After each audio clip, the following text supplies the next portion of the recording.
यार इस वीडियो के अंदर मैं आपको इक्वेशंस के क्विक रिवीजन पॉइंट्स बताने वाला हूँ। इनका फ़ायदा क्या होता है कि आप एक तो अपनी चीज़ को जल्दी से जल्दी रिवाइज कर सकते हो, और दूसरा आप एक टॉपिक के सारे कंटेंट्स को कम से कम टाइम में देख सकते हो, जिससे आपका कॉन्फिडेंस बिल्ड होता है और आपको ये भी पता लगता है कि हाँ, इससे बाहर मेरा सिलेबस नहीं है, जिससे आपको एक फीलिंग ऑफ कंप्लीटनेस आती है। ठीक है।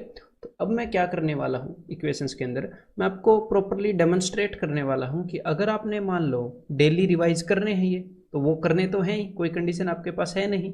हाँ, लेकिन अगर आप मकरा मारोगे, मेहनत से छुटकारा पाओगे, तो इसीलिए मैंने अगर लगाया है। नहीं तो अदरवाइज अगर आप सिलेक्शन लेना चाहते हो तो इससे कोई वो नहीं है, आपको चॉइस नहीं है। इसको अगर आप डेली लिखोगे तो डेफिनेटली आपको बहुत ही ज़्यादा फायदा होने वाला है भाई। ठीक है। तो आप कैसे लिखोगे वो मैं आपको डेमोन्स्ट्रेट करूंगा। आप करोगे क्या, कभी भी आप क्विक रिवीजन पॉइंट्स को रिवाइज करोगे तो इनको एक जगह पर लिख कर इनको बार बार देखना नहीं है। स्टार्टिंग के 4-5 दिन आप देख सकते हो ताकि आपके दिमाग के अंदर बैठ जाएं हर एक चैप्टर के पॉइंट्स। लेकिन उसके बाद आपने क्या करना है, एक ब्लैंक पेपर लेना है और उसके बाद हर एक चैप्टर के उसके ऊपर रफ फॉर्म में लिखने हैं, ऐसे अपने मतलब कि रफ फॉर्म में। ठीक है। तो उससे क्या होएगा, आप जल्दी से जल्दी हर एक चैप्टर के क्विक रिवीजन पॉइंट्स रिवाइज कर पाओगे। ठीक है। तो यहाँ पर अब मैं तो आपको चीज़ें समझाऊंगा जो भी मैंने इस टॉपिक के अंदर बताया था, तो उतनी डिटेल में तो आप खुद को नहीं समझाओगे जब आप एक क्विक रिवीजन पॉइंट्स लिखोगे। लेकिन खुद को समझाते हुए बंदा धीरे धीरे मतलब कि एक अच्छी स्पीड पकड़ सकता है। मैं तो फिर भी थोड़ा सा स्लो रहूँगा, मेरे को तो थोड़ा सा टाइम लग सकता है। लेकिन आप इसी काम को करोगे जैसे मैं आपको समझा रहा हूँ, ऐसे ही आप खुद को समझाओगे जब आप ये पॉइंट्स लिखोगे, और ऐसे ही विजुलाइज करोगे। ठीक है। तो चलिए अब मैं शुरू करता हूँ। तो भाई इस चैप्टर के अंदर हमने दो चीज़ें की हैं। सबसे पहले एक तो की है लीनियर इक्वेशंस, और एक दूसरी हमने की है क्वाड्रेटिक इक्वेशन। इसके अलावा हमने और कुछ नहीं किया इस चैप्टर के अंदर। तो जो लीनियर इक्वेशन है, आपको ऐसे क्लियर कट अंडरस्टैंडिंग होनी चाहिए। लीनियर इक्वेशंस के अंदर सबसे पहले हमने क्या किया है, मैंने आपको बताया था कि लीनियर इक्वेशन को सोल्व कैसे करते हैं। तो मैंने आपको कई तरह की लीनियर इक्वेशन बताई थी। एक तो दो वेरिएबल वाली दो इक्वेशन बताई थी मैंने आपको, मतलब कि ऐसे हो 2x + 3y is equal to something, 3x + 4y is equal to something, उनको सोल्व करना। उनके अंदर हम क्या कर रहे थे, उनके अंदर हम किसी भी एक वेरिएबल के कोएफिशिएंट को इक्वल कर रहे थे नंबर से मल्टीप्लाई करके, और अपनी ज़रूरत के अकॉर्डिंग एक इक्वेशन को दूसरे से या तो सब्ट्रैक्ट कर रहे थे या ऐड कर रहे थे, ताकि एक वेरिएबल ख़त्म हो जाए। ठीक है। फिर उसके बाद एक वेरिएबल की वैल्यू आ जाती थी, और फिर इक्वेशन में वैल्यू पुट करके दूसरे वेरिएबल की इक्वेशन निकाल लेते थे। और ऐसे ही हमने लीनियर इक्वेशन का एक टाइप किया, तीन वेरिएबल जिसके अंदर हमें तीन इक्वेशन चाहिए सोल्व करने के लिए। ठीक है। तो इसके अंदर स्टैंडर्ड क्या था, तीन वेरिएबल तीन इक्वेशन के अंदर हो क्या रहा था। हम सबसे पहले, अब देखो ध्यान से, हमारे सामने तीन इक्वेशन थी। हम किसी भी दो इक्वेशन का जोड़ा बनाते थे, उसमें से एक वेरिएबल को काट देते थे। मान लो ये equation X Y Z variable में है, तो उन दो इक्वेशन में से सपोज हमने y को ख़त्म कर दिया, एलिमिनेट कर दिया उसके कोएफिशिएंट सेम करके, तो हमारे पास एक इक्वेशन आ जाती थी x और z में। उसके बाद हम किसी भी और दो इक्वेशंस का जोड़ा बना के, हमारी मर्जी है फॉर एग्जांपल इनका, फिर से हम वहाँ से y को ख़त्म करते थे, तो हमारे पास एक और इक्वेशन आ जाती थी दो वेरिएबल में। तो फिर ये जो क्वेश्चन का टाइप हो जाता था, ये इस तरह का हो जाता था कि दो वेरिएबल में दो इक्वेशन है। फिर इसको हम इसी इक्वेशन की तरह सोल्व करते थे, और उसके बाद एक वेरिएबल की वैल्यू आते ही हम इसी वैल्यू को यहीं पर किसी एक इक्वेशन में रखेंगे, दूसरे वेरिएबल की भी वैल्यू आ जाएगी, और जब दो वेरिएबल की वैल्यू आ जाएगी तो यहाँ पर किसी भी एक इक्वेशन में रख देंगे तो तीसरे वेरिएबल की वैल्यू भी आ जाएगी। ठीक है। तो मतलब सिंपल हो क्या रहा है, थ्री वेरिएबल थ्री इक्वेशन वाले सिस्टम को हमने टू वेरिएबल टू इक्वेशन में कन्वर्ट किया, देखो यहाँ पर। और उसके बाद एक वेरिएबल एक इक्वेशन में, जब हमें एक वेरिएबल की वैल्यू आ ही गई। ठीक है। तो एक तो हमने ये चीज़ की थी। तो यहाँ पर मैंने आपको बताया था कि जब तीन वेरिएबल होंगे तो उनको सोल्व करने के लिए आपको डेफिनेटली तीन इक्वेशन चाहिए ही चाहिए, अदरवाइज आंसर आपका कैनॉट से हो जाएगा। लेकिन साथ में ही हमने कुछ ऐसे क्वेश्चंस भी किए थे जहाँ पर हमें तीन वेरिएबल्स वाले क्वेश्चंस को सोल्व करने के लिए दो इक्वेशन ही चाहिए थी। ऐसे क्वेश्चन ज़बरदस्ती सेट किए जा सकते हैं, उनकी वैल्यूज़ को खुद प्लान करके सेट किया जा सकता है। तो कभी कभी एग्जामिनर उनको सेट करता है, ऐसे क्वेश्चन मैंने आपको दिखाए थे, तो उनके बारे में भी आपको सोचना चाहिए पहले, कैन नॉट से लिखने से पहले।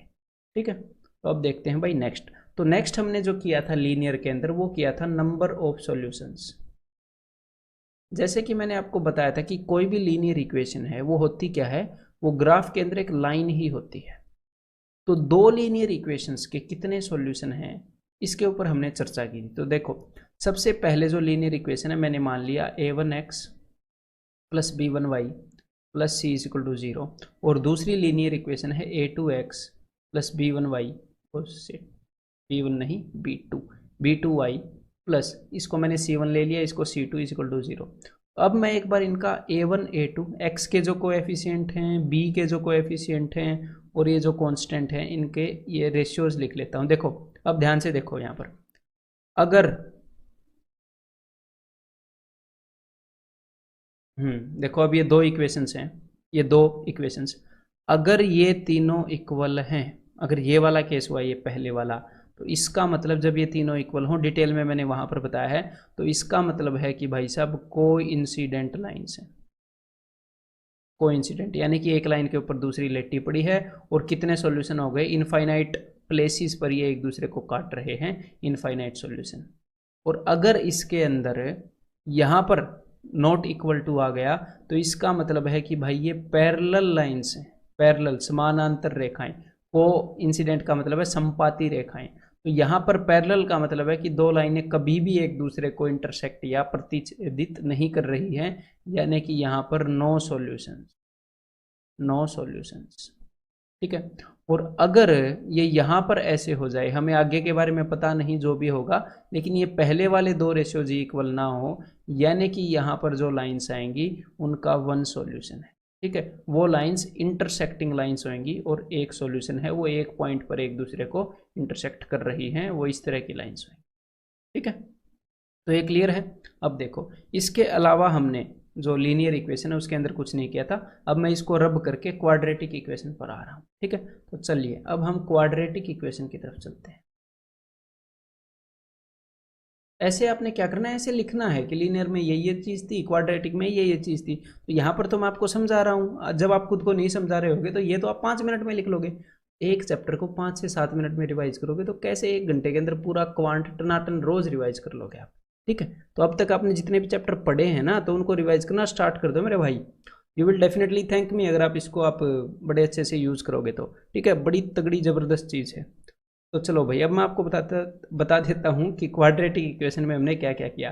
तो सबसे पहले मैंने आपको क्या बताया था कि कोई भी इक्वेशन क्वाड्रेटिक इक्वेशन है ये कैसे पता चलता है।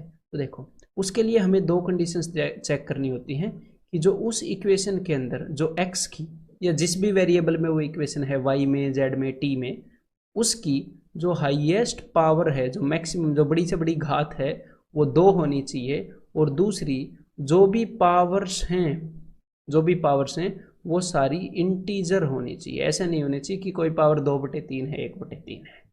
क्लियर है।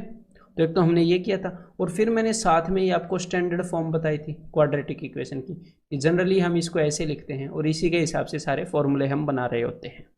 ठीक है, उसके बाद मैंने आपको जो दूसरी चीज़ बताई थी वो ये बताई थी, ध्यान से सुनिएगा, अगर हमारे पास क्वाड्रेटिक इक्वेशन की रूट्स हैं तो हमें उससे क्वाड्रेटिक इक्वेशन बनानी आनी चाहिए, और अगर हमारे पास क्वाड्रेटिक इक्वेशन है तो उससे हमें रूट्स निकालनी आनी चाहिए।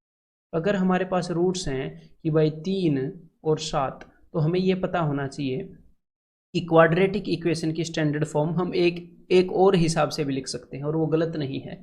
x² minus sum of roots into x plus product of roots is equal to 0, ये एक स्टैंडर्ड फॉर्म है क्वाड्रेटिक इक्वेशन की।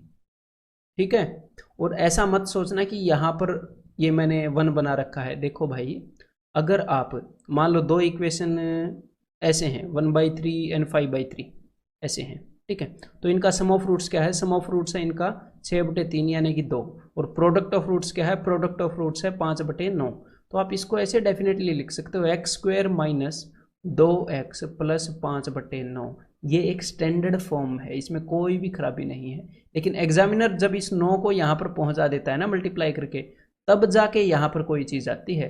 अदरवाइज क्वाड्रेटिक इक्वेशन में इस फॉर्म में यहाँ पर कुछ होता ही नहीं है, यही स्टैंडर्ड फॉर्म होती है। और इसी के कारण लोगों ने फिर ये वाली स्टैंडर्ड फॉर्म बना दी है, नहीं तो ये बहुत ही प्योर स्टैंडर्ड फॉर्म थी। इसको इसी में रहने देते तो स्टूडेंट्स को कम डाउट होते। खैर छोड़ो।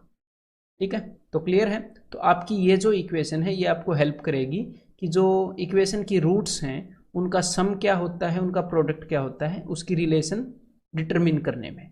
तो अगर हमारे पास इक्वेशन की रूट्स हैं तो हमें इक्वेशन बनानी आनी चाहिए, और अगर हमारे पास इक्वेशन है, अगर मान लो इस फॉर्मेट में है, तो जो सम ऑफ रूट्स है वो क्या होएगा, यहाँ पर जो भी चीज़ है उसका साइन आप चेंज करोगे, डिवाइडेड बाई, यहाँ पर अगर एक होएगा तो डिवाइड करने की जरूरत नहीं है, लेकिन ए है तो डिवाइड करो, और प्रोडक्ट ऑफ रूट्स क्या है, वो है सी बाई ए। ठीक है, तो आप प्रोडक्ट को दो हिस्सों में बांट कर ऐसे दो हिस्सों में बांट सकते हो जिनका सम इसके बराबर होगा, तो आपको रूट्स मिल जाएंगी इक्वेशन से। क्लियर है।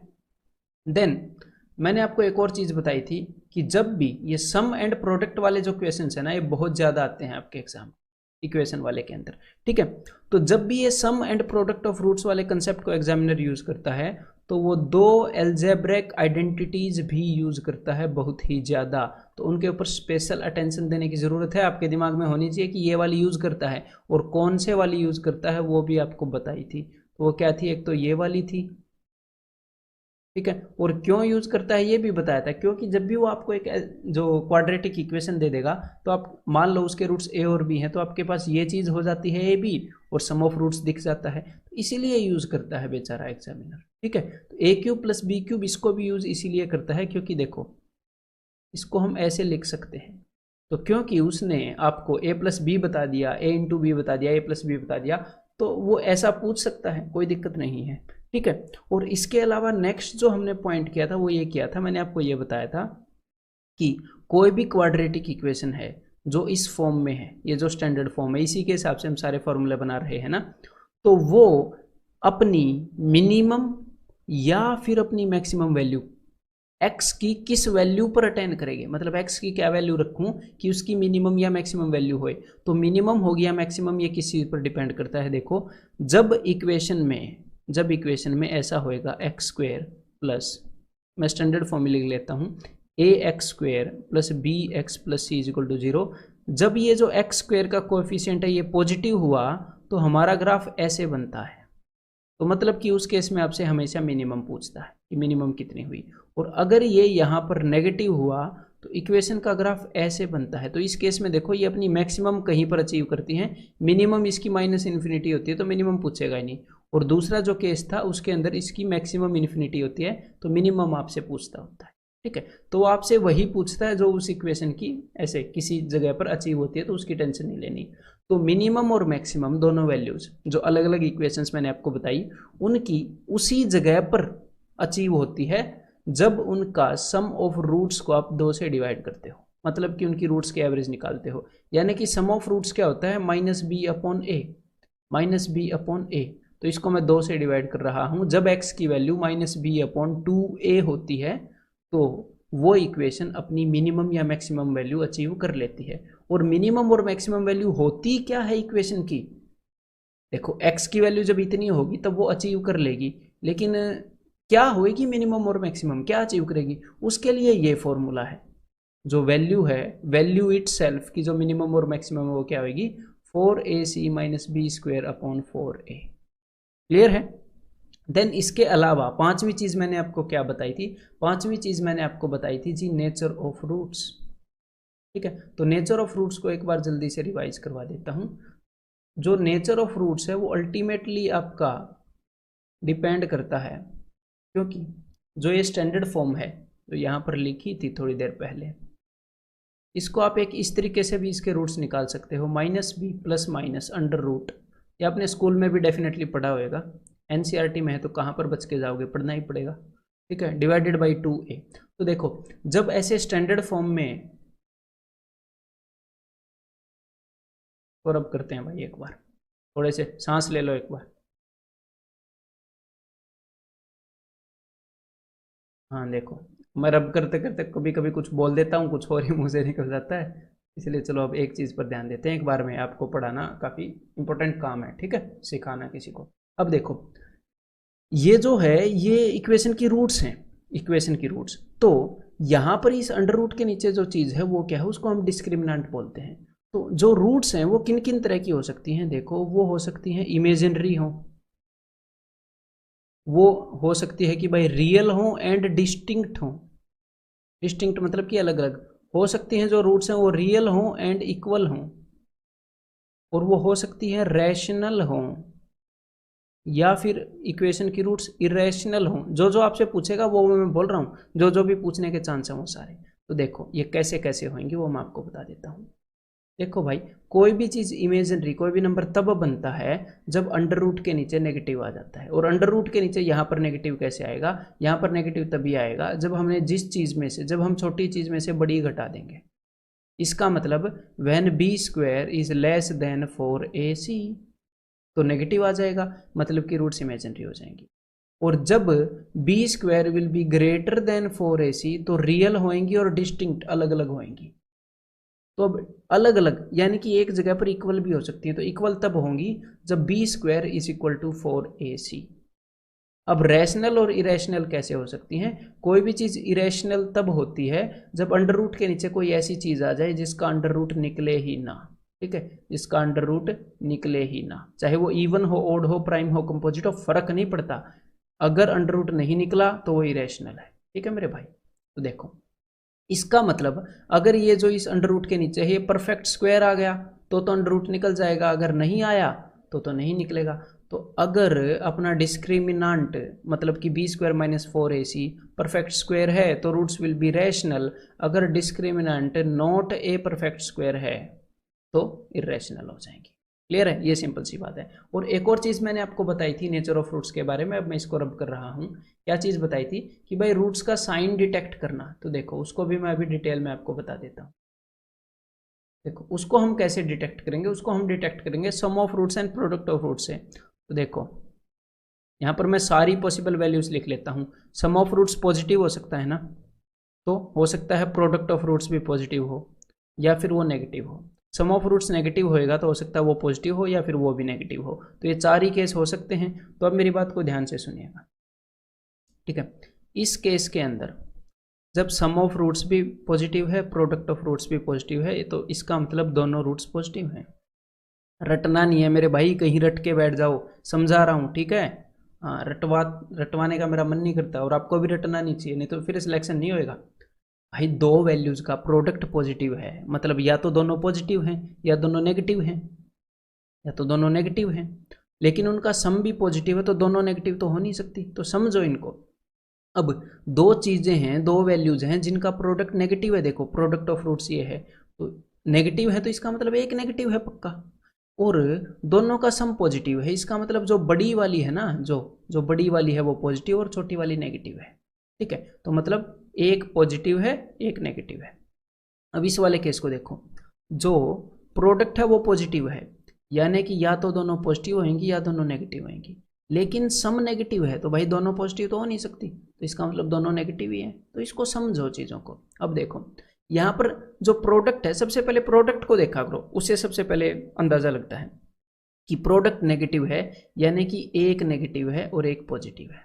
ठीक है, लेकिन सम नेगेटिव है तो मतलब कि जो बड़ी वाली है वो नेगेटिव और छोटी वाली पॉजिटिव है। देखो क्लियर है, हमें साइंस का पता चल रहा है इजीली कि कौन सा साइन क्या है। इसके अलावा छठी चीज मैंने आपको एक और बताई थी कि जो भी इरेशनल रूट्स हैं और जो भी इमेजिनरी रूट्स हैं, इमेजिनरी सिलेबस से बाहर हैं तो सिर्फ इरेशनल का सुन लो, कि जो भी इरेशनल रूट्स होते हैं किसी भी क्वाड्रेटिक इक्वेशन की, वो हमेशा कॉन्जुगेट पेयर्स में ओकर करती हैं। मतलब कि अगर एक रूट ए प्लस रूट भी होएगी तो दूसरी रूट पक्का ए माइनस रूट भी होएगी। अगर किसी भी क्वाड्रेटिक इक्वेशन की एक रूट 3+√2 है तो दूसरी पक्का 3-√2 होएगी।